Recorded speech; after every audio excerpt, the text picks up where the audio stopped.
Don't let your Jared Leto bias stop you from seeing this movie. Should you go see Tron Ares?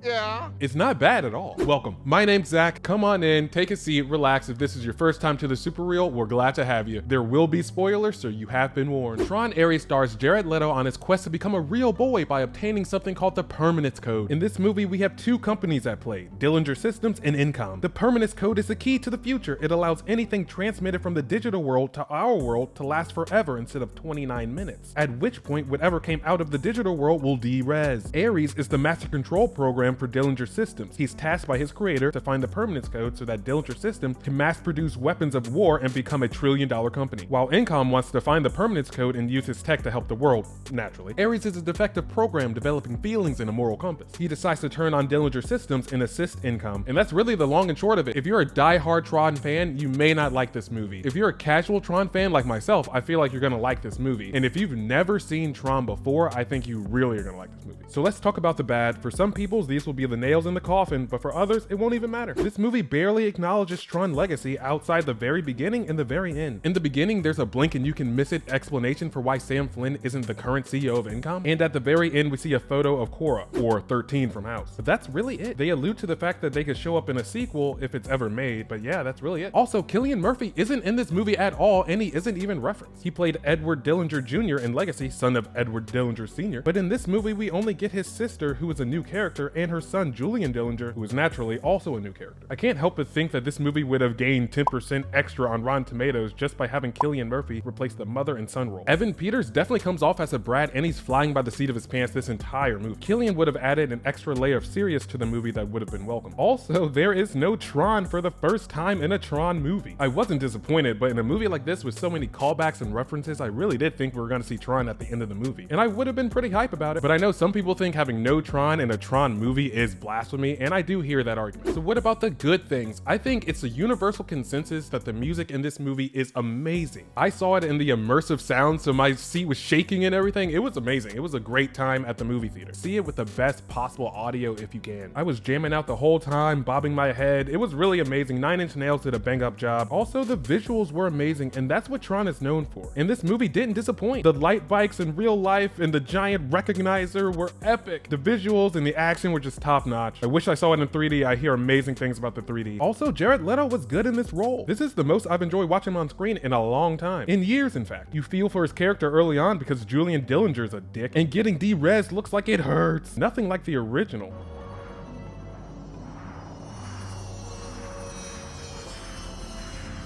Ram!